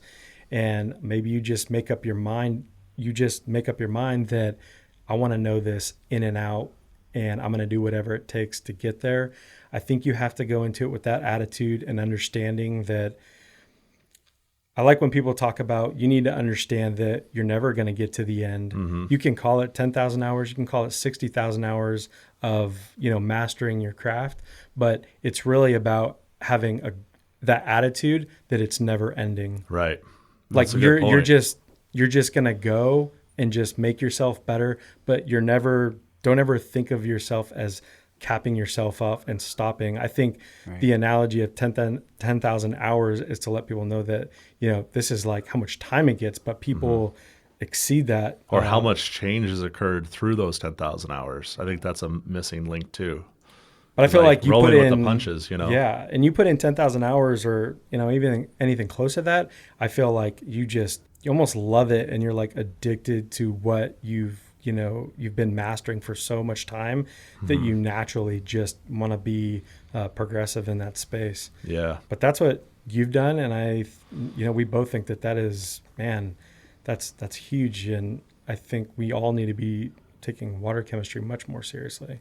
Yeah, that's what we're so impressed with your career, is it's always been proactive instead of reactive. You've been really ahead of it, and we didn't really respect water chemistry as much as I think we do now, even when we were running Brothers. So after, we've gotten a lot close with Arenda and all them as well over the last year and a half, so it's become more of a right in our face, right? But that's what we respect most about you, is that you have always been proactive and never reactive. So it's kind of like the Outlier thing, with the phosphates, with LSI, with CYA, and now Cal Hypo. Like, you've been using Cal Hypo now 3 years. Like, when people are now, because of this fire and the Trichlor shortage, are now like, oh, there's other options out there. Whereas you've always been, no, there's something better, there's something different. I want to be better, and that's just really, really cool that you've the Cal Hypo is crazy, because I would have jumped on that probably 2 or 3 years even before I started using it. And I say that only because I reached out. This is still going back to Harold and Eric. Say, guys, I need a different alternative. Like, I don't care if you got to ship it from South China. Like, get it on my, doorstep. And they're like, it's coming. I worked most of my career all in residential, so I needed something that worked in residential swimming pools. They had Cal Hypo tabs for quite a while before. I would say probably at least, I don't even want to guess, because I'm probably going to get the numbers wrong. Probably 5 or 10 years, maybe even longer than that. They've had I think it's been out about 12 to 15 years now or something. Okay. But yeah, like the fast dissolve Cal Hypo tabs. Those have been out a while, but they just weren't going to work. So I couldn't jump to those. I tried. Like, I even talked to a guy. I forgot about this until just now. I even talked about a guy to use those tabs in a special floater that was almost like mechanical, where it would drop them into the water and then they would just dissolve as they needed them. And we were probably 6 months away from fully developing something like that. As I talked about my dad, I had every resource at my fingertips to make that a reality. But I kept hearing through the grapevine, through Harold, guys at the top of the industry, they're coming out with a very compressed, very strong, slow dissolving Cal Hypo tab. I'm like, just give it time. I'm like, okay. And then finally, 2018, I think it'd been out for less than a year, maybe around a year. I got my first bucket of the stuff, and I did my own testing on it. I didn't use it in any pools. I wanted to see how it worked. I didn't believe the hype of like, okay, is it gonna live up to the claim that it's gonna last? So I can't throw in the middle of summer 5 tabs either in a skimmer, like they said, which I didn't like, or in a floater. So I really wanted to float the tabs. I didn't want to have to throw them in a skimmer, which gets full of debris. And that's actually how the manufacturer said to use them. Now, what is way cool, and if you're listening to this, first of all, I want to say if you are listening to this, just know that if you do jump from Trichlor to Cal Hypo, that a Trichlor tab is around 2 or 3 pH, 2.8, something like that. The Cal Hypo tabs are between a 10 and 11. I think they're closer to actually 11 pH. So again, like I talked about the LSI, that plays a huge role. So they're Cal Hypo, they're calcium hypochlorite. That means they're heavily calcium based, which also freaks people out. With that being said, if you're using the LSI, the calcium is not going to affect your tile and water line like people tend to think, because the calcium in a Cal Hypo tab is about 26 or 27% of the makeup of the tab. So let's say a quarter, just round down. A Trichlor tab is 50% cyanuric. So the levels of cyanuric versus a Cal Hypo with calcium, the raising effect in the water is much less. So over time, that means it's easier to control. So if you're a pool guy listening and you know you have high cyanuric, over 100, over 150, start to turn pools purple and all this kind of other stuff, that's something that is a lot slower. The calcium in a Cal Hypo tab raises your calcium hardness a lot slower than the cyanuric raises in a Trichlor tab. I just want that to be known. So that was something that when I started using the Cal Hypo, getting back to how I wanted to use them, I was like, well, I want to put this, first of all, Trichlor, Cal Hypo, you don't want to mix those very, very bad. No. So I don't trust any of my customers when it comes to like tabs, chemicals, adding things. Some people you can't even trust. 99% of my customers don't even do anything with their pools. They just trust me to do everything, which is the way I like it. But at the same time, I didn't even on my truck, I didn't want to have Trichlor and Cal Hypo. So from the very onset, I was like, okay, I need to just change everybody that I'm using Trichlor with over to Cal Hypo. I don't want there to be anything A, on my truck, or B, in somebody's customer's backyard. So the minute that happened, so I started testing the tabs in early 2018. By April, May, I had sent out a letter, changed over all of my customers that were on Trichlor over to Cal Hypo, which was a big deal. And I said, you're either on board or you're not. And if you're not on board, then see you later. I believed in it that much. Like, I took a huge gamble, a huge risk, and thankfully it paid off. I would say the first year there were some growing pains, learning how to use the tabs, learning how they affected the LSI, just the balance of everything. I remember I went in with 3 other guys. We all ordered, it was like 3 pallets of the tabs. I ended up, I think, buying pretty much all the tabs off of everybody that I went in on with the purchase. You said one guy didn't even use one, or didn't even open he didn't even open the pallet. The pallet. Yeah. I came over and he's crazy. like, I'm like, you haven't even moved it. He's like, oh man, there's no way I'm going to use that. None of my guys know how to use it. And I think that's one of those things where, because it is a huge shift. I mean, we're talking about a tab that doesn't have any stabilizer in it. So that if you have, say, clients that are using this pool like a shit ton and it's really hot outside and all these things going on, and you need to use something like the LSI calculator to really, get a handle of the water chemistry and how you're going to use that. Yeah. That's going to be, I'm speaking for us, and having a big team like that's going to be an insane amount of work in trying to shift their brains. Right. Yeah. And I think that's one thing. I've had a couple of guys that I've trained, pool owners that have, 2 or 3 guys that work for them. Nobody really big I've helped out, but as far as turning it over slowly, meaning like they'll take it, not the same approach that I took, because I had about, I think at the time when I switched over, probably close to 80 accounts that I switched over. And like I said, there was some trial and error there. There was some moments where, okay, some of these pools are definitely, I've learned through the years that don't take over a pool that's really hard, high TDS, high cyanuric, drain it and start over with these tabs. So that's something I learned right away.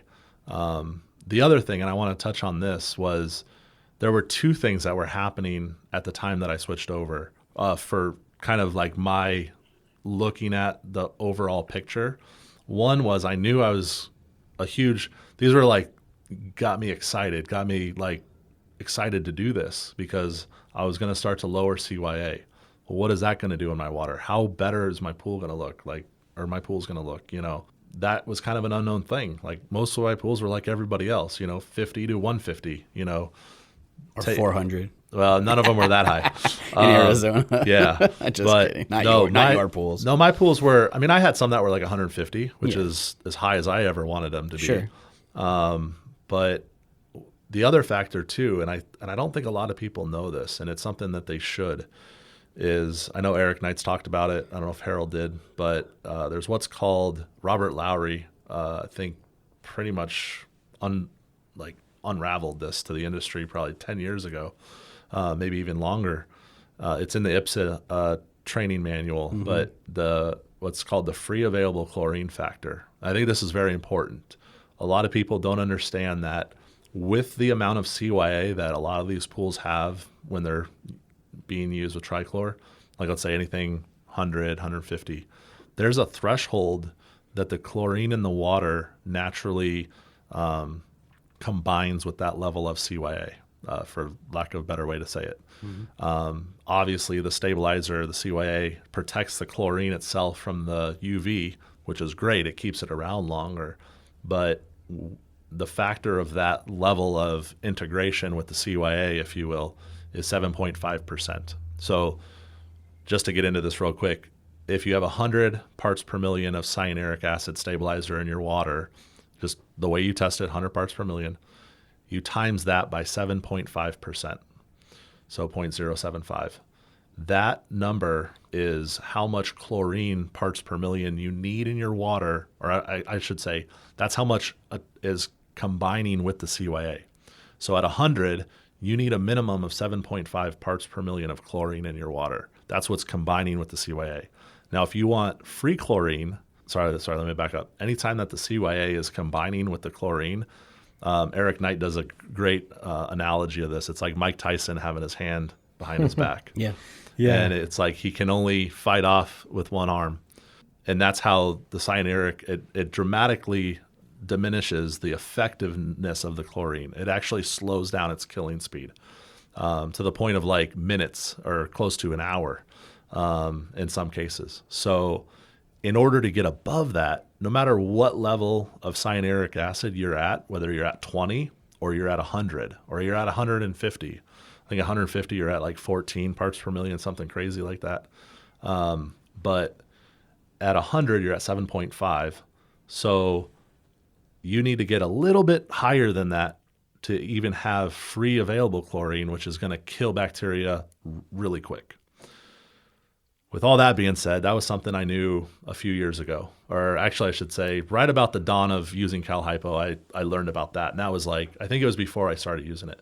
That was a huge, huge eye opener because I had always kept my chlorine at like 5 or 6 and wondered, oh, is this why I'm getting mustard algae and my chlorine's at a 5 or a 6 when it really should be at like an 8, 7.5 or an 8, like on a 100 CYA pool? That's exactly the reason. And that's where I think some guys, they struggle with that. They're using yellow out. They're using all these other products. It's just because maybe that chlorine isn't being bumped up high enough.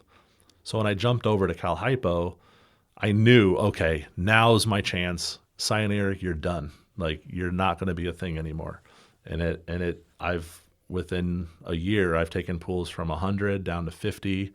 I had one pool go from 150 to 50 in a year, just from using it up, backwashing. I'm a big proponent of like getting rid of water out of pools, like not a lot of water, just like a normal backwash cycle, an inch of water out of the pool, let it refill. If you do that through the winter, you can have amazing results. So that was a big key point, was with the Cal Hypo, is the cyanuric acid. That was probably one of the biggest as far as that goes. Yeah, thank you so much for sharing all that. That's great information. I would really love for you to share what this looks like when, say you just did a bid and you're taking over a basic residential pool that's on Trichlor, and you put it on pool service and you're going to do it the painless pool way. Yeah. Can you show us and tell us, what does that look like? Your first visit, what are you doing there when you're kind of transitioning this to the way you want it to be? It's been that question's a loaded question, but yeah, just do the best that you can, because I think it'd be cool to see you walk through the steps from the beginning. So ultimately I'll show up. So I run a WaterLink spin touch. That kind of came out of a necessity, actually, not because it's cool as hell, but I actually needed it. But I carry that in the field. A lot of guys, they see that piece of equipment, and it, just from the cost standpoint, how am I going to use this in the field? That was even a hurdle that I had to kind of figure out. But you can go to my Instagram page and see what I've done with it. But that's what I show up first with the pool. I'll just, I'll meet the customer, find out kind of what their needs are, if they have a service, if they've, like I said, this is kind of loaded, but ultimately, I've always said this, my care is for the pool, not the customer. But the customer, I want to make understand why I'm in their backyard, why they need to go with me, and why I separate myself from anybody else. And so kind of immediately pulling that out of my truck, the spin touch, testing their water with that. I know a lot of guys are using it now, but showing them, a lot of times what I do is I'll test the water, I'll put it into a program on my phone. Right now I use an Excel spreadsheet program that another colleague of mine created, and I just kind of ran with it and created it even further, kind of added to it. Excel, I've kind of learned a lot about Excel. But I'll hold the phone up, and I'll show, like, this is how much water chemistry I do. And it's just this inundation of Excel spreadsheet colors and, numbers. And I said, I don't expect you to understand this at all. And they're like, okay, good, because I don't, And I just said, I just want you to know that this is how thorough I am with my water. And so typically, like I mentioned before, if their pool is very hard or there's stuff that's going to take me much longer than having to drain the water, then I'll tell them, there's certain steps that we need to take before we just start service. If it's a pool that I've really taken a huge inkling into the water of a pool. A lot of people think, oh, it's old water, it needs to be changed out. The water is evaporating at 1.5 times its rate in this environment. Other environments, I don't think it's that high, but we lose the volume of our pools 1.5 times a year. I don't think a lot of people realize that. So as much as it's evaporation and what's left behind, we're getting a lot of new water into our pools on a daily basis. So from my standpoint, I always look at pools like, okay, can I control the TDS? Can I control the calcium hardness? And obviously I know with using Cal Hypo tabs and stuff like that, I'm going to naturally control CYA and some of the factors that affect the balance of the water. So I've come at it from a standpoint of, I can actually now control how often I have to drain this pool. So if I take over a pool that I'm like, okay, I think I can get this thing back on track and I don't have to drain it, then I won't. If it's something bad enough, then I will tell the customer, yeah, we need to start over. This water, it's not even worth fighting, for the next 6 months or a year. I've done that with people. Gordon with Liquid Evolution, we've taken over pools. He's asked my advice. I'm like, yeah, the best thing right now, especially because with this customer, we need to drain this pool and just acid wash it, whatever we need to do to the pool, and then fill it back up and just start with my process. And that's kind of where we go. But ultimately, I love, and Greg, you've been with me on a couple of these where we're with a customer. I love to give the customer as much knowledge that they can handle and as easily and articulate as I can give it to them without turning them away. And it's very, very tough. You try really hard. Yeah. You do it better than most, but it is so freaking much like listen to you break down what they might be looking at. But you do a really good job. And what I like from one of the most recent jobs you're at is that you had tested the water, taken the time or whatever, but you knew what the problem was. There might have been calcium buildup on the negative edge wall or whatever it may be, but you got to actually show them, through chemistry and through the data why this was happening. And in order to get that, Correct. In order to stop that, we need to get it back to this point, and it's not going to happen overnight. It's going to take a little bit of time, but just kind of walking through that. But I think in the stuff that we don't understand about chemistry, especially from a customer's point of view, is that I feel like it probably makes them a little bit more comfortable that you know what you're doing and you've invested in this really high-tech equipment that's kind of giving us these water chemistry numbers. So it kind of validates really, what you can do. Yeah. Yeah, it is so much to take in from their side, but it's like, long story short, this is the issue that you've been having. That's why we're here. And now I can see this is why it's happening. And this is what we need to do in order to get it back on track. Yeah. And I've had a lot of people come to me. Thank you. That was well said. A lot of people come to me and they say, like a builder, for instance, and they'll say, hey, Joe, can you meet me out at this pool? We got to, this pool's only like a year or two old and we're already having issues with it. I've had to kind of take them by the reins and say, hey, if this is 1 or 2 years old, I can't snap my fingers and make this go away. This is sometimes an issue where, it's going to take maybe half the time, maybe as much time as it took for it to get this bad to get it back. But there have been instances where, I've come out, and I'll just look at the tile and the customer standing right there, and I'll say, see this calcium? That's uncalled for in my business.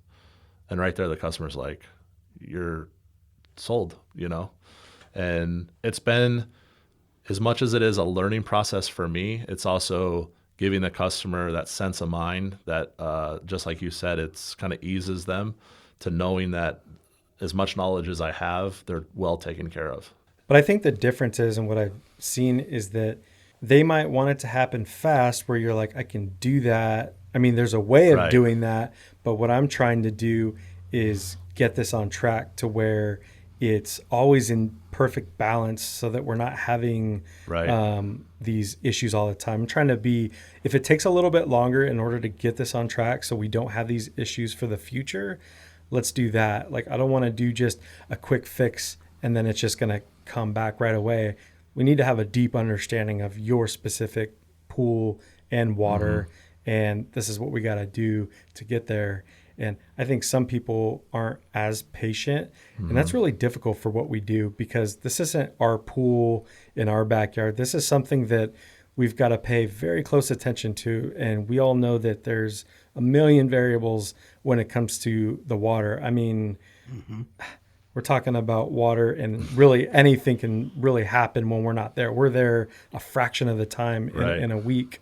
When it comes to like the LSI, I've actually had a couple homeowners that I've reached out to, or that have reached out to me. Actually, they got in touch either through a renter or however they found me, and I had this one guy one time say, "Okay, Joe, I understand what you're saying about the LSI, but what do you do for drift?" And I'm like, drift? Oh, geez, drift. Yeah, that's right, drift. Okay. And it changed my outlook. So what I'm saying when I say drift is, if you don't have acid feeders, because that's a kind of a new thing, very much now being used on a lot of high-end pools. But if you're adding acid, hopefully you're adding it by dilution.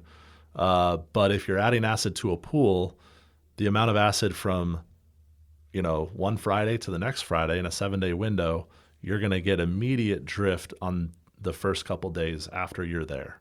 So the pH and the balance of the pool is going to go down. So for me, I've actually, since I talked to that customer and they pointed that out to me, I'm like, oh gosh, I'm going to pay a closer eye on that. Because what it's doing is, by the time I come back the following week, I'm trying to hit parameters from week in and week out. Meaning I don't want my LSI to drift on the quote unquote drift. I don't want it to change from week to week. But when I add a chemical from 1 week to the next, the LSI is going to go down and then it's going to come back up. And I'm just trying to hit those waves, if you will. But it pointed out to me like, hey, I don't want to be too aggressive on a pool if I don't need to be. Does that make sense? Mm-hmm. So yeah. Anything that you can share with any listeners that might not know where to start in this whole understanding water chemistry journey better? Like somebody that might just be using test strips and they're just, have a very vague, basic understanding of water chemistry. Like, where do you suggest that they start? Oh, that's a good question. Even if it's just like, downloading, if this is what you suggest, the Arenda app and, making note of what you don't understand, right, and putting it to the side and either asking. I think if you're already somebody in the field servicing pools, I would say the biggest thing is if you're not already using the LSI or you're kind of dabbling in it, try to figure out a way to implement it. And I say this implementation because that's always been a big key for me, is implementing all of it. I feel like I'm juggling. I'm juggling the spin touch, the LSI, and I've made it work. But I think that's the biggest key is the LSI, because I think what happens is when we're using test strips, we're trying to keep things in a range. And I shouldn't say it like that. If you're using any kind of testing, whether it's Taylor test kit, test strips, even the WaterLink spin touch, if you're only going off of the range of what parameters that the industry is kind of deemed necessary or deemed like this is the way water should be balanced, take a deeper look into the LSI, because the reason, and I think I should say this, the reason that a lot of those ranges are in place is because in a laboratory or a scientific lab, like take, a college campus like ASU at their lab, they have distilled water coming out of a fixture in their lab that you could fill up a beaker with water. Now, if you're just trying to move pH in that beaker, there's ranges to that where it's acidic, alkaline, stuff like that. So those parameters are where the ranges stem from.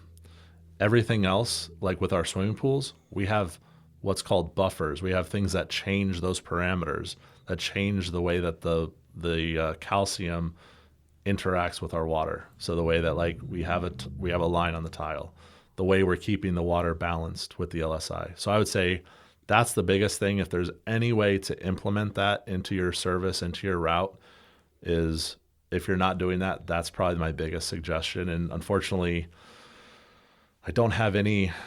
I'm looking right now at ways to help promote that as far as getting that out into the industry. We kind of talked about that earlier before we went on the podcast, but I think there's some things coming down the pipeline to help with that. And I'm really excited for that. That's another step in the page of this industry as far as like another tool, another thing that's going to be groundbreaking as far as, all the different apps that people use, all the different software. If we can incorporate this, our pools will get better, Mm-hmm. Right. Thank you. We should be trying to make this easier for the technicians that are cleaning the pools if they're having to take on the responsibilities of cleaning the pool and the chemistry.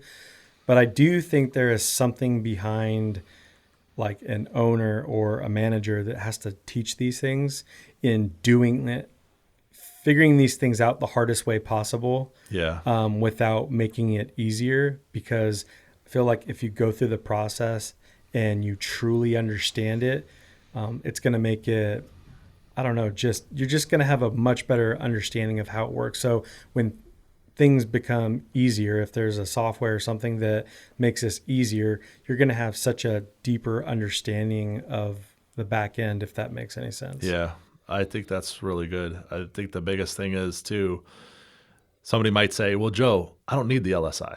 Well, that's fine. If you feel like that, then that's your prerogative.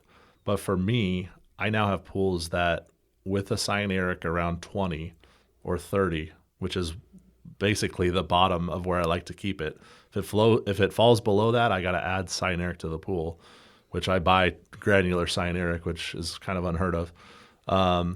But also by the cyanuric being that low, my chlorine parts per million is extremely low. Like I have chlorine in all my pools between 1 and 3 parts per million. And it's like that year round. I mean, it's just super low. I can keep the water crystal clear. And I think that's the biggest takeaway. Yeah, and I think you can start small as well. I want people to get real value out of this, which I definitely know that they will, but not taking on every single one of your pools, but maybe play with the data that you currently have.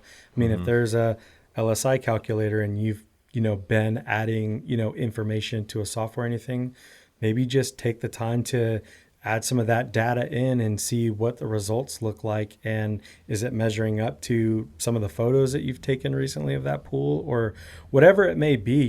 Figure out what works with your schedule, and, it's kind of like a diet. I'm eating crazy shit all day, and then tomorrow it's like, I'm just eating oatmeal and water, and then that's it. Like, you're just going to get burnt out, and you're like, screw this, man. I don't want nothing to do with it. Like, just, baby steps, Yeah. I mean, if you're good at going all in, that's good too. Yeah. But, I think just figure out what works for you and your team. Yeah. It's added a huge component to me, as far as it's actually brought me up in a little bit of the sense of it makes my job more enjoyable. And I know that sounds a little bit strange, but this job is pretty monotonous, even for service techs. So by having that ability to, it's like you're always chasing the rabbit with the LSI, which is, I mean, I think you're doing that anyway, even if you're not, like with pH and alkalinity. But I think it's so much more enjoyable to know that you're giving better water. And if you are somebody that changes, that's going to impact you, by changing over your system to doing it where you have cleaner, healthier water.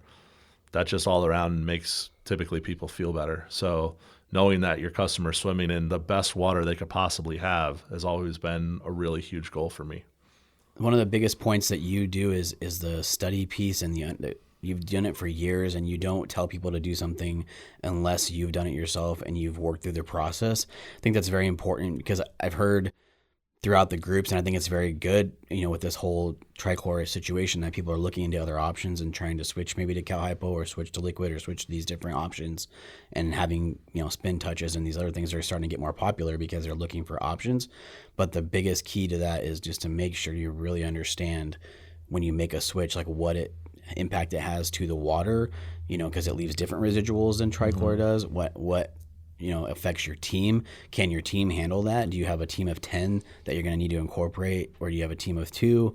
There's a different incorporation factor there, and just really understanding and being able to teach it in a way, like Greg said, that you can show them the right way to do it. And it's not easily done, is my point, I guess. And I think it's awesome that everybody's looking into it and wanting to make their water better. But it is going to be a learning factor. And, I think the sticker thing, you used to put stickers on the floaters about for your customers is genius. Like, not to put Trichlor in these Cal Hypo floaters. Like, there's just little things you've done throughout your career like that have just really been super impressive. And, I want to, I guess, toot your horn a little bit more, because I think, now we have relationships with high-end builders, with Orenda, with these other high-end water chemistry people, and they are now looking to you in a lot of ways to fix problems and change things. So I think people listening need to understand, like, the reason we had you on is because you are, to us, a chemistry expert, and you can really help in a lot of ways, and you do have that thing that people are looking for, and you are solving a lot of problems. So there's a lot to, my point is, there's a lot to the LSI and a lot to this thing that we've now laid out in a way for the listeners. And I think that it's worth listening to and worth trying to figure out. I appreciate that. Yeah, it's been a journey. It's been a long journey, and the fulfillment is getting to that end of that race. Like, knowing I can now tell a customer, like, you're not going to have calcium on your tile. Or if you do, we're going to take it off. That was something I never would have ever thought that I could have ever had that happen. I always thought you're always going to have calcium. They're going to just blast it off with the equipment. The team's going to come out, lower the water line, blast it off. And that's still a thought in the industry, but there is methods out there, and there's ways to do it. And like I said, yeah, it's a big hurdle.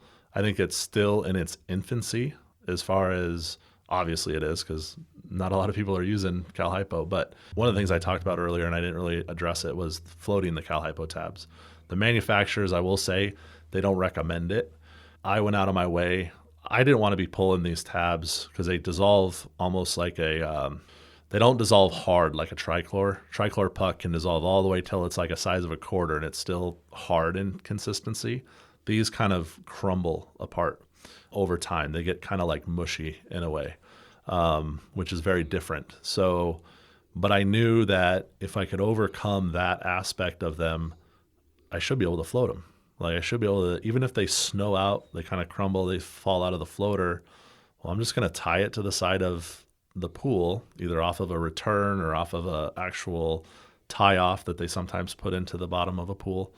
I'll tie the floater off to where an area where the cleaner will get to it or the infloor will get rid of that residual, because you do have some residual that falls to the bottom and then just dissolves into the water. Mm-hmm. That was a big hurdle. Like that's a hurdle. It's something you have to address. You don't want that thing floating all over the pool, getting that dust all over the steps and creating an issue. The other thing was I couldn't just put, chlorine feeders on all of the equipment pads. Like it just wasn't. I've slowly adopted some people, but for people that don't mind it being floated, then I just float it. And the way that I did that, just to be a little bit more clear, was the veins on the bottom, I would literally cut them out so the openings were like a quarter of an inch rather than those little tiny 1/16 inch openings all the way around the bottom. So I'd open up the bottom of the feeder or the floater. And the other thing you mentioned was a sticker. So I put a sticker that said Cal Hypo only tabs, so that customers didn't, they were bright white and red on a blue floater.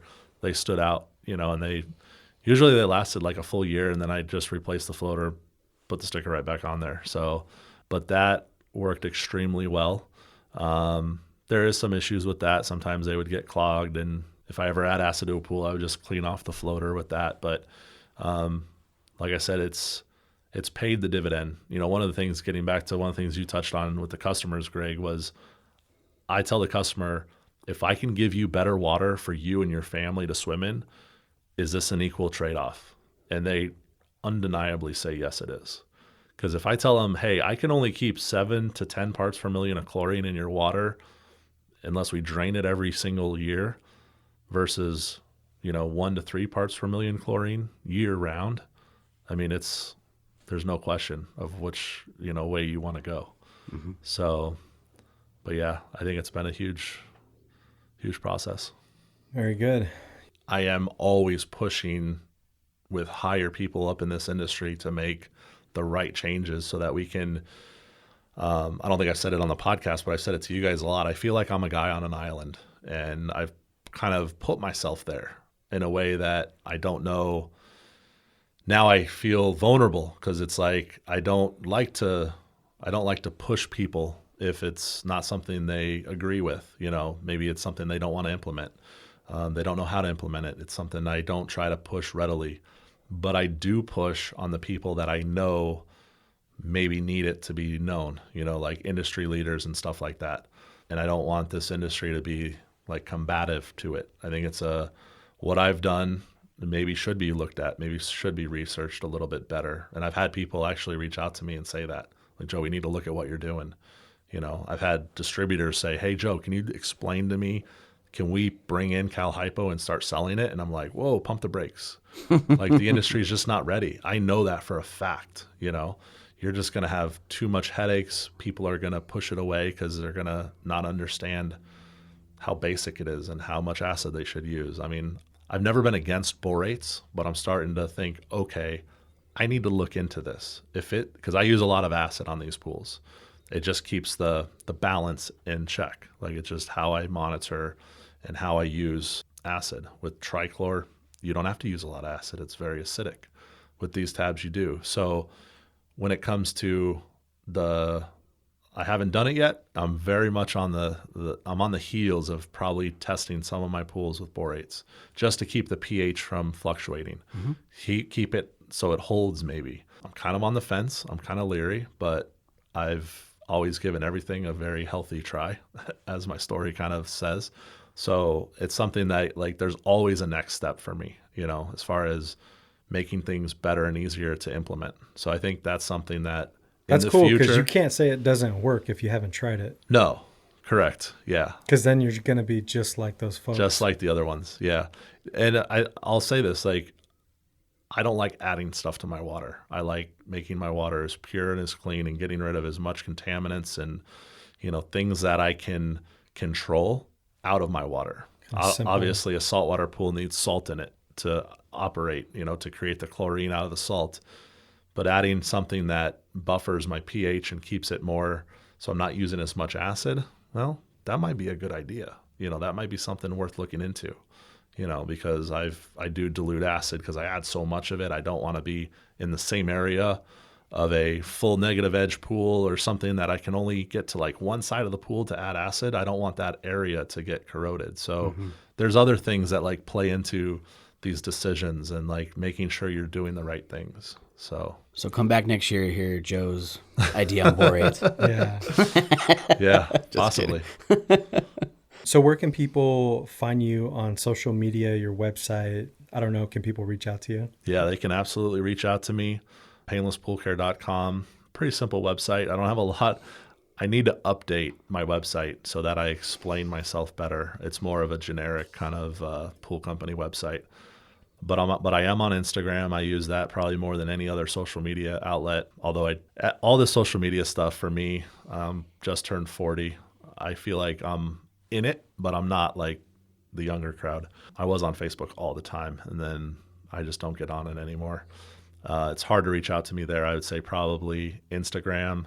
You can go to my website, get in touch with me that way. So very good. Well, yeah. Thank you so much, Joe. It's been an honor having you on the show and knowing you and being friends with you over the last couple of years. So appreciate you taking the time. It's been an honor. Thanks, you guys. I appreciate it too. Hey, Pool Chasers. Thanks for checking out this episode. Did you know that each episode has its own page on our website? This is where you can find more information about the guest and episode topic, as well as all the resources that we discuss throughout the show. To get to the webpage, click the link below.